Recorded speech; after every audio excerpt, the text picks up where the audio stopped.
एक बात तो सिद्ध हो गई कि छत्तीसगढ़ के लिए अमित जोगी नेता नहीं है, आप सबका बेटा है।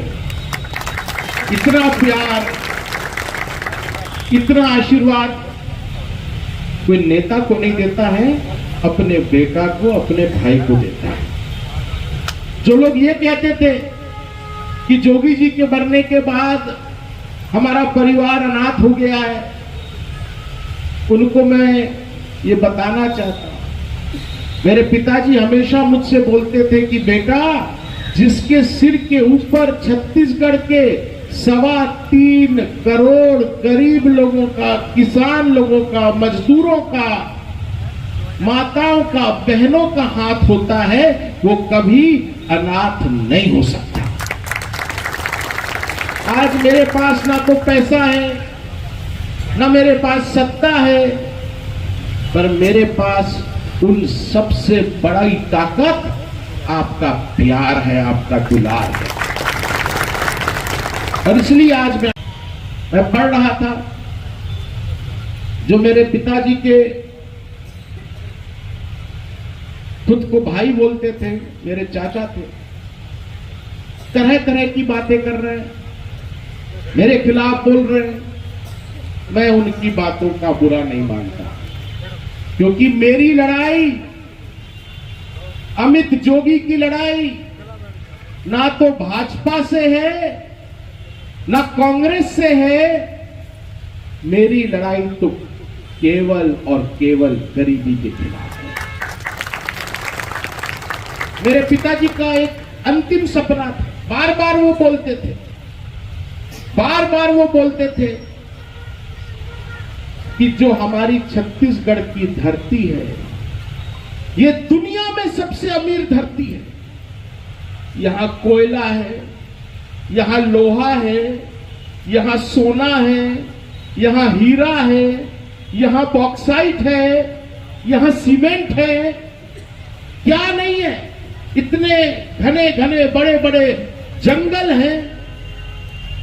सबसे अमीर धरती है हमारी छत्तीसगढ़ की। लेकिन जो लोग इस धरती पर रहते हैं, आज भी पूरे देश में सबसे ज्यादा गरीबी अगर कहीं है तो यहां हमारे छत्तीसगढ़ में। उन्होंने नारा दिया, छत्तीसगढ़िया सबले बढ़िया। उनका एक ही मकसद है कि ये जो अमीर धरती में गरीब लोग रह रहे हैं, उनको मुझे अमीर बनाना है, उनको मुझे खुद के पैर पे खड़ा करना है। ये मेरे पिताजी का मिशन था, ये मेरे पिताजी का सपना था। और उसी सपने को साकार करने के लिए मैं अपनी अंतिम सांस तक आपका बेटा बन के, आपका भाई बन के आपकी सेवा करूंगा। दुनिया की कोई ऐसी ताकत नहीं है जो मुझे रोक सके। आज सुबह मैं बीजापुर में था। बीजापुर जिले के कुटरू गांव के आगे अम्बेली में 56 गांव के लोग इकट्ठा हुए थे। पिछले 8 दिनों से वहां बैठे हैं अम्बेली में, अपनी जो जायज मांगे हैं उनके लिए वो आंदोलन कर रहे थे। मैं उनके पास जा रहा था, मुझको पुलिस ने जाने नहीं दिया। गाड़ी रोकती वहीं पे। जब भी मैं बस्तर आता हूं, ना जाने हमारे मुख्यमंत्री जी की नींद क्यों उड़ जाती है। पिछली बार सरपंच जी आए हैं, मैं चिंतलनार जा रहा था, गांव में जा रहा था, तो मुझको वहां जाने नहीं दिया। इस बार मैं चिंतलनार नहीं गया हूं, चिंतल गुफा नहीं गया हूं, झगड़कोंडा नहीं गया हूं, मैं तो यहीं जिला मुख्यालय सुकमा में आया हूं। लेकिन मुझे पता चला सुबह सुबह से, आप लोग जब अपने घरों से निकले, कई जगह पुलिस वाले भेजे गए हमारी गाड़ियां रोकी गई, उसके बावजूद आप यहां आए हो, इसके लिए मैं आपकी बहादुरी का सलाम करता हूं। कोई ऐसी ताकत नहीं, कितनी भी पुलिस भेजते हैं, कुछ नहीं होने वाला। यह आपका बेटा आपके लिए अपनी आखिरी सांस तक लड़ेगा। 15 साल हमने छत्तीसगढ़ के लोगों ने बीजेपी को देख लिया। बीजेपी की सरकार थी, डॉक्टर रमन सिंह की सरकार थी। 5 साल अब आपने कांग्रेस की सरकार को भी देख लिया। कुछ बदला? ऐसा कोई सगा नहीं जिसे भाजपा और कांग्रेस ने ठगा नहीं, केवल ठगने का काम किया है। दोनों चोर मौसेरे भाई। मैं तो ये कहूंगा कि दोनों का जो रिश्ता है वो पति पत्नी वाला रिश्ता है। दिन में तकरार होती है, एक दूसरे पर प्रहार होता है, और रात को खूब प्यार होता है। और इन पति पत्नी की जो संतान है वो भ्रष्टाचार है, जो हमारे प्रदेश को पूरा खोखला करे जा रहा है। जब बीजेपी वाले देखते हैं छत्तीसगढ़ को, कांग्रेस वाले देखते हैं छत्तीसगढ़ की तरफ, तो उनको क्या दिखता है? कमीशन। कि रेत में मैं कितना कमीशन खाऊंगा, जमीन में मैं कितना कमीशन खाऊंगा, दारू बेच के कितना कमीशन खाऊंगा, यहां तक कि आजकल तो गोबर बेच के भी कमीशन खाने लगे हैं। उनको कमीशन दिख रहा है, लेकिन अमित जोगी को कमीशन नहीं, अमित जोगी को विजन और अपना मिशन ये दिखता है। बाकी जो 2 पार्टियां हैं और मेरी जो पार्टी, उसमें केवल एक ही अंतर है दोस्तों, केवल एक ही अंतर। कांग्रेस का हाईकमान कहां है? दिल्ली में। भाजपा का हाईकमान कहां है? उनके बड़े बड़े नेता कहां से आते हैं? दिल्ली से आते हैं। लेकिन मेरी पार्टी का हाईकमान वो कहां पर है? मेरी पार्टी का जो हाईकमान है, जिनके हाथों में मेरी पार्टी की तकदीर है, वो आज मेरे आगे बैठे हैं। मुझे ना मोदी जी से पूछना है, मुझे ना राहुल गांधी जी से पूछना है। आपका बेटा हूं, आपसे पूछूंगा और जो आप बोलोगे वो मैं करूंगा। 15 साल बीजेपी का राज रहा। जब सरकार चालू हुई थी तो वो थे डॉक्टर रमन सिंह जी चावल वाले बाबा, चाउर वाले बाबा हम लोग छत्तीसगढ़ी में बोलते। और 15 साल में वो क्या बन गए? चाउर वाले बाबा से वो बन गए दारू वाले बाबा।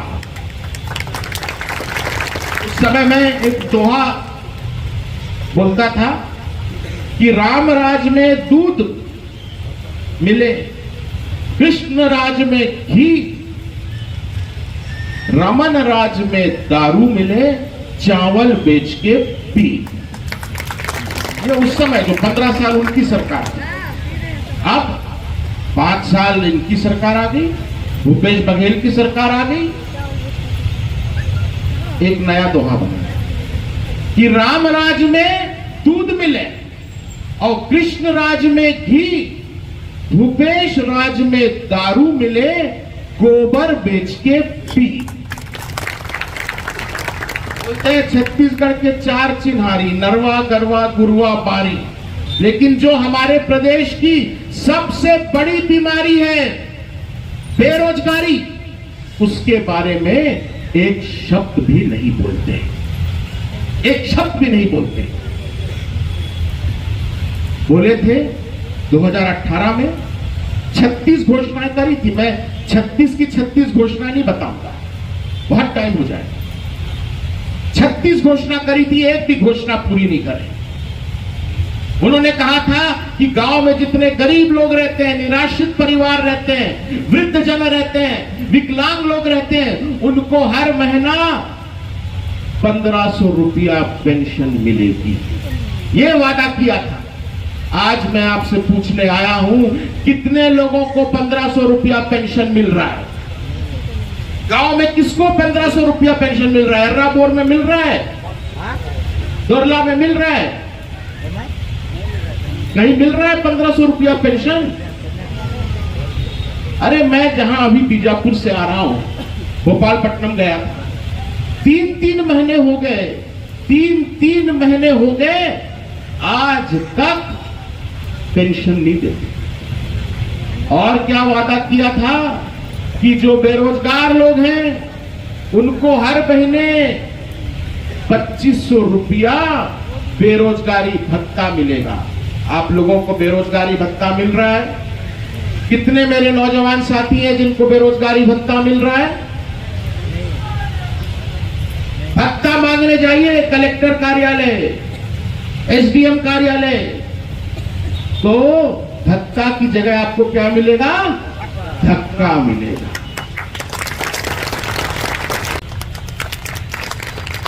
एक भी घोषणा इन लोगों ने पूरी नहीं करी। बोले आवास बना के देंगे। 5 साल हो गए इनकी सरकार को, गांव में एक भी गरीब का आवास अभी तक नहीं बना पाए, एक भी आवास। चुनाव के पहले बहुत बड़ी बड़ी घोषणाएं होती है, घोषणा करके चले गए कि हमारी सरकार बनेगी तो जितने भी लोग जिन्हें फर्जी नक्सली प्रकरण में जेल के अंदर किया है, सबकी रिहाई हो जाएगी। अभी मैं आते आते रिपोर्ट पढ़ रहा था, हमारे प्रदेश में ऐसे 23,000 प्रकरण है, 23,000 प्रकरण, जिसमें लगभग 16,500 लोग, 16,500 लोग जेल में बंद थे जब इनकी सरकार बनी। अभी तक कितने लोगों को छोड़ पाए हैं? केवल 400 लोग, जिसमें आधे से ज्यादा तो कोर्ट ही ने छोड़ दिए। 16,000 लोग अंदर, 23,000 फर्जी प्रकरण, और आज 5 साल हो गए, मात्र 400, 450 लोगों को ये रिहाई दे पाए। बाकी आज भी अंदर है, निर्दोष है, उनके खिलाफ अभी तक चालान प्रस्तुत नहीं हुआ है। इतने गरीब हैं कि वकील नहीं कर पा रहे। चुनाव के पहले तो बोल दिया, लेकिन कोई रिहाई हुई? उल्टा, और पिछले 5 साल आप देख लो, पड़ोसी जिले में लोन वर्क 2 अभियान चलाया गया पुलिस के द्वारा, और लोगों को अंदर किया, लोगों को बाहर करना नहीं, रिहा करना नहीं, और निर्दोष लोगों को इन लोगों ने फर्जी प्रकरणों में अंदर करने का काम किया। एक भी घोषणा इन्होंने पूरी नहीं करी। इसलिए आज आपका ये बेटा आपको ये बताने आया है, मैं कोई घोषणा नहीं करने वाला हूं। चुनाव आ गया है, हमारी पार्टी कोई घोषणा पत्र जारी नहीं करेगी। हिंदामी जी, देवेंद्र, कोई घोषणा पत्र नहीं। मैंने सीधे सीधे कोर्ट में जाकर 100 रुपये का ये जो स्टाम्प पेपर है, उसमें शपथ पत्र भरा है। ये शपथ पत्र है, घोषणा पत्र नहीं है। 100 रुपये के स्टाम्प पेपर में मैंने ये लिखा है कि मेरी सरकार बनेगी, मैं ये 10 कदम लूंगा और प्रदेश से गरीबी खत्म करूंगा। और अगर लोग बोलते हैं तो झूठा है, अरे मेरे को झूठा बोले ठीक है, मेरे पिताजी को भी बोल दे कि वो भी झूठे। लेकिन अगर मैं झूठ बोल रहा हूं इसमें जो 10 बातें मैंने लिखी उनमें से एक भी झूठ अगर साबित हो गई तो आपको, आप सबको ये कानूनी अधिकार है, मुझको कोर्ट में खड़ा कर सकते हो, मेरे खिलाफ आप मुकदमा चला सकते हो, 2 साल तक जेल भी भेज सकते हो।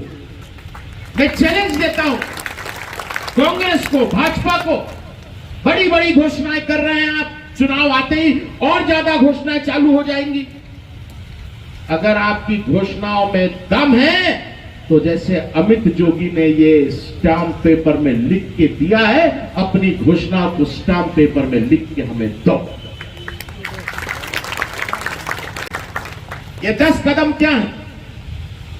मेरा नारा है 10 कदम गरीबी खत्म। तो ये 10 कदम क्या है?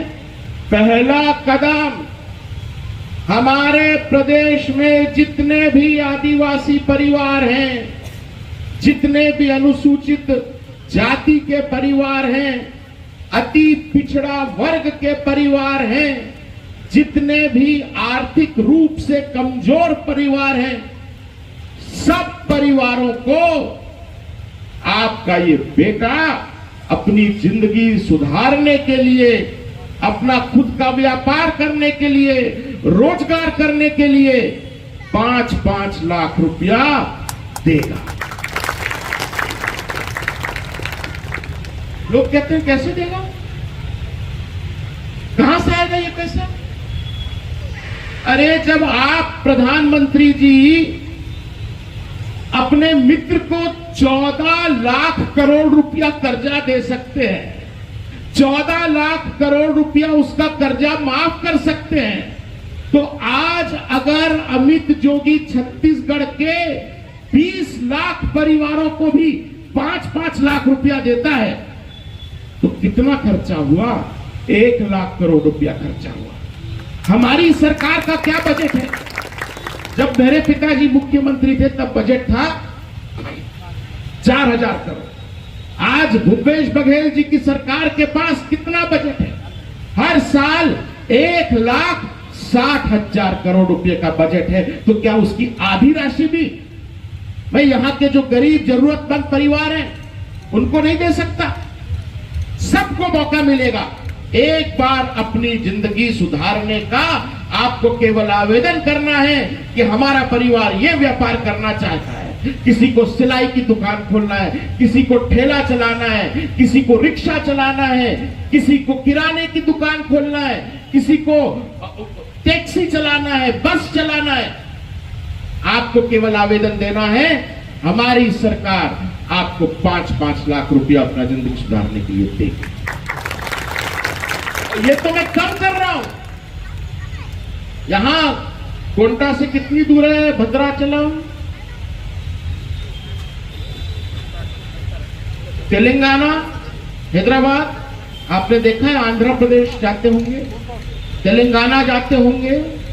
वहां की सरकार दलित बंधु, रेवत बंधु करके स्कीम चला रही है, जहां वो एक परिवार को 5 लाख नहीं 10 लाख रुपया दे रहे हैं।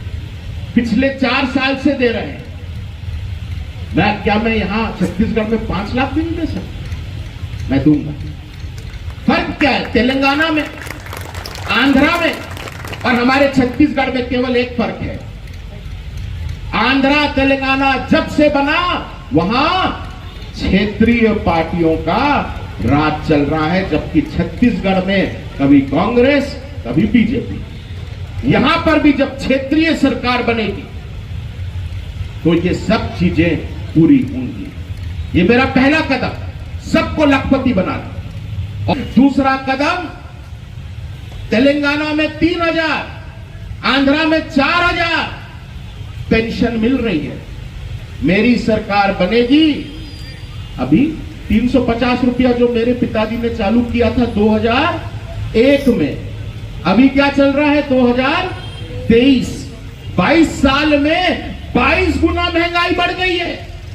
हर चीज के दाम बढ़ गए, नेताओं के भी दाम बढ़ गए,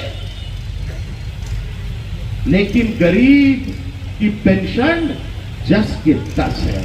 तो तो मेरा जो दूसरा कदम है, छत्तीसगढ़ में जितने भी गरीब परिवार हैं उनको हर महीना 3,000 रुपया पेंशन महीने की पहली तारीख को उनके खाते में आता है। और जो वृद्ध हो जाते हैं, 60 साल से उस पार हो जाते हैं, उनको दवाई की जरूरत पड़ती है, देखभाल की जरूरत पड़ती है, उनको हर महीना 4500 रुपया पेंशन मिलेगी। ये मेरा दूसरा कदम। और तीसरा कदम, अपने पिताजी की याद में मैं छत्तीसगढ़ में जोगी किसान मितान योजना चालू करूंगा, जिसके अंतर्गत धान का किसानों को 4,000 रुपया समर्थन मूल्य मिलेगा। और जितने भी मेरे किसान भाई हैं, खेती के समय अभी जब आप बुआई कर रहे हैं, निंदाई कर रहे हैं, तब पैसे की जरूरत पड़ती है नहीं पड़ती है? ये 4,000 रुपया तो जब खरीदे बेचने जाएंगे, जब सरकार खरीदेगी तब मिलेगा। अभी क्या मिल रहा है? अभी खेत विकसित करने के लिए मेरी सरकार हर साल आपको 10,000 रुपया प्रति एकड़ सहयोग राशि अलग से देगी। आज बिजली बिल हाफ की बात कही थी, किसानों को जो बिजली बिल आ रहा है आप उसको देखिए, 5.5 रुपया प्रति यूनिट ले रहे हैं, 5.5 रुपया प्रति यूनिट। जबकि जो फैक्ट्रियां लगी हैं जगदलपुर में, भिलाई में, जो बड़ी बड़ी फैक्ट्रियां चल रही हैं बचेली में, किरंदुल में, उनसे कितना लेते हैं? 3 रुपया प्रति यूनिट। किसान से, गांव के रहने वालों से 5.5, और जो बड़े बड़े सेठ हैं उनसे केवल 3 रुपया। ऐसा नहीं चलेगा। हमारी सरकार में गांव में रहने वाले हर व्यक्ति को, चाहे वो अमीर हो, चाहे वो गरीब हो, चाहे वो 5 हॉर्स पावर की बिजली ले या 500 हॉर्स पावर की बिजली ले, सबके लिए बिजली बिल फ्री रहेगा, कोई बिजली बिल नहीं आएगा। और आज जब हमारे किसी किसान भाई के साथ, किसान परिवार के साथ कोई दुर्घटना हो जाती है तो कितना बीमा मिलता है, कितनी सहायता सरकार देती है? कुछ भी नहीं मिलता। बहुत ज्यादा अगर आप हाय तौबा कर लो तो सरपंच आपको तहसीलदार आके 25,000 रुपया पकड़ा देगा। ऐसा नहीं चलेगा। हर किसान का मेरी सरकार 10 लाख रुपए का दुर्घटना बीमा कराएगी। किसी भी घर में किसी की भी कोई दुर्घटना हुई किसान की, तो उसको 10 लाख रुपया मिलेगा। और जो भूमिहीन किसान है उनके जीवन यापन के लिए मेरी सरकार उन्हें हर साल 1 लाख रुपया देगी। ये मेरे किसानों के लिए नीति है। और मेरा चौथा कदम, जो जहां जिस जमीन पर काबिज है, आपको कहीं जाने की जरूरत नहीं है। पटवारी आपके पास आएगा, तहसीलदार आपके पास आएगा और आपको आपकी जमीन का पट्टा बना के देगा। 3 महीने के भीतर जो जहां काबिज है सबको उनकी जमीन का पट्टा मिल जाएगा। और जितने भी कच्चे मकान बने हैं हमारे छत्तीसगढ़ में, जितने भी बने, आपका ये बेटा वहां 5 लाख रुपए का जोगी आवास बना के देगा। और जो 5वां मेरा कदम है, तेलंगाना जाएंगे सरकारी नौकरी करने। क्या हमारे बच्चों को वहां मिलती है कोई सरकारी नौकरी? ओडिशा में मिल पाती है सरकारी नौकरी? क्योंकि वहां कानून है। और पहले दिन से ऐसे ही कानून छत्तीसगढ़ में बनेगा कि छत्तीसगढ़ में अगर नौकरी करनी है, सरकारी नौकरी, प्राइवेट नौकरी, कोई सी भी नौकरी, तो उसमें 95% जो स्थानीय लोग हैं उनको आरक्षण देना पड़ेगा। और जो संस्थान 95% आरक्षण 5 बज गए क्या? दैनिक वेतन भोगी हैं, अनियमित कर्मचारी हैं, आंगनवाड़ी कार्यकर्ता, सहायिका, मितानिन, रोजगार सहायक, सचिव, वन विभाग के जो कर्मचारी हैं जिनका नियमितीकरण नहीं हुआ है। भूपेश बघेल जी ने 2018 में वादा किया था 10 दिन के भीतर सबका नियमितीकरण हो जाएगा। 10 दिन हो गए, 5 साल खत्म होने वाले हैं, किसी एक का नियमितीकरण नहीं किया। लेकिन मुझको 10 दिन का टाइम नहीं चाहिए, 10 मिनट के अंतर में मैं आपके नियमितीकरण का आदेश पर दस्तखत कर दूंगा। 10 मिनट। और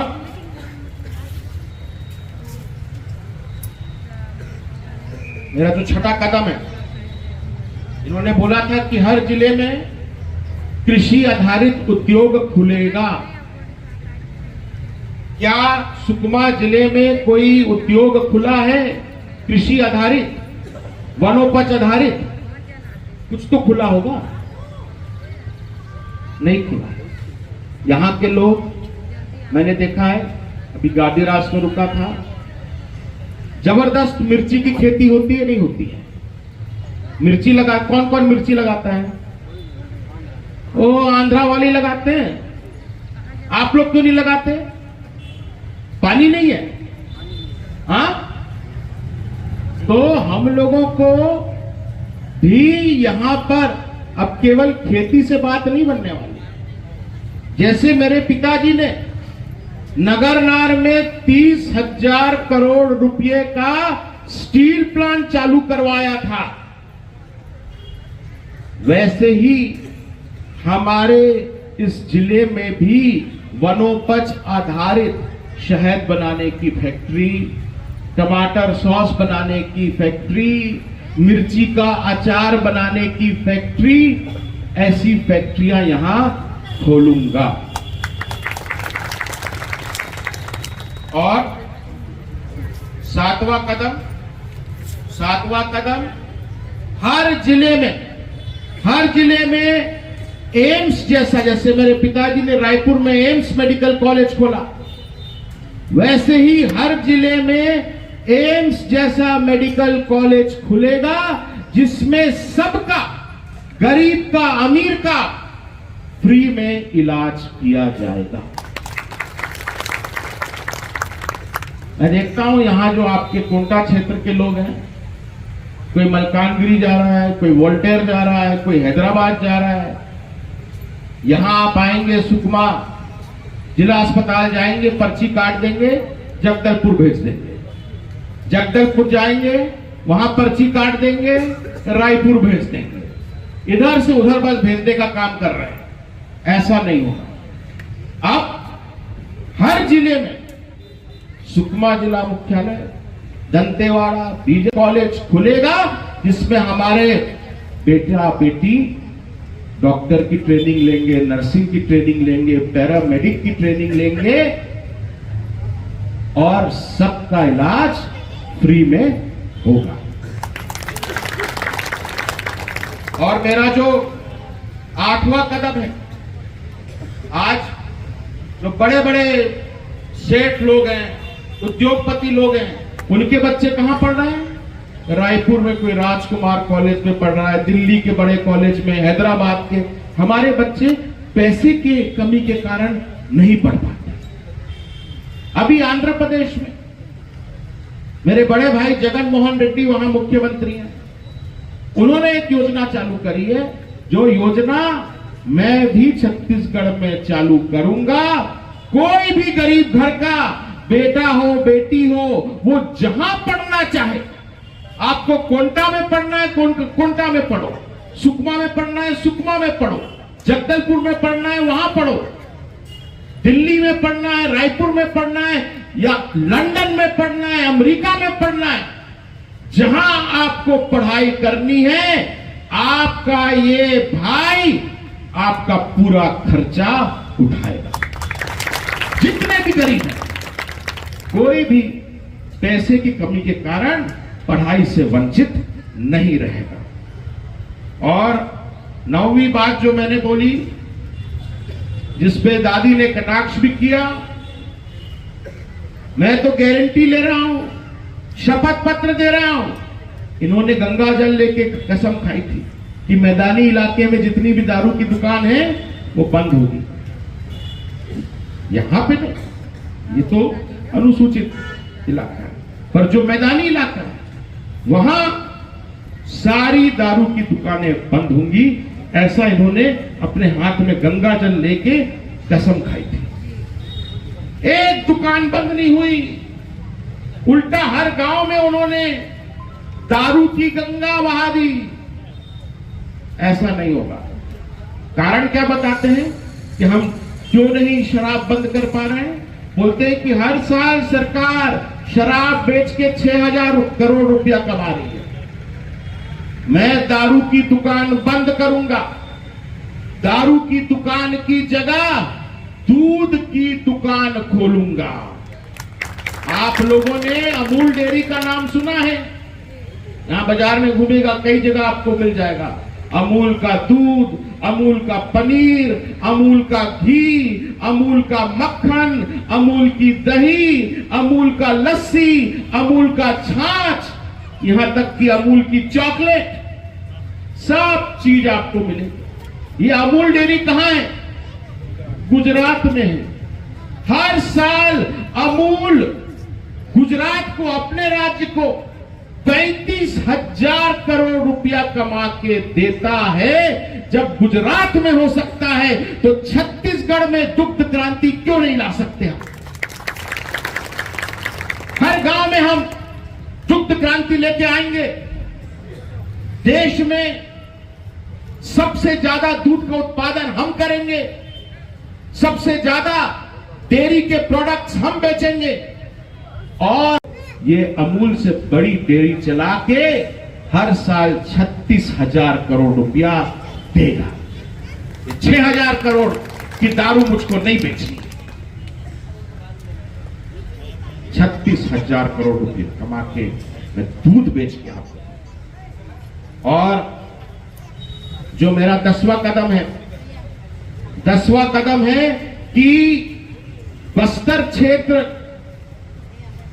का तभी विकास हो सकता है, सरकार आते ही यह घोषणा हो जाएगी कि छत्तीसगढ़ की उप राजधानी बस्तर है। आप लोगों का आशीर्वाद रहा, सरकार के ऐसे समीकरण बने, हमारे यहां से विधायक बने, तो छत्तीसगढ़ का उप मुख्यमंत्री भी बस्तर का ही होगा। और आज हर चीज के लिए जब हाईकोर्ट जाना पड़ता है, बिलासपुर में है हाईकोर्ट, अब बिलासपुर नहीं जाना पड़ेगा, हाईकोर्ट का खंडपीठ जगदलपुर में भी खोला जाएगा। ये मैंने अपनी तरफ से जो 10 कदम है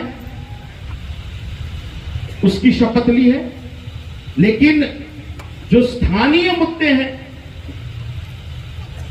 उनकी अलग से, जो भी हमारी पार्टी का प्रत्याशी होगा वो आपके पास 2 शपथ पत्र लेके आएगा। एक तो जो मेरा ये शपथ पत्र है जो मैं पूरे प्रदेश में करने वाला हूं वो, और दूसरा जो वो अगर विधायक आपने चुन लिया उसको पूरा करना पड़ेगा, नहीं तो आप उसको भी जेल भेज सकते हो।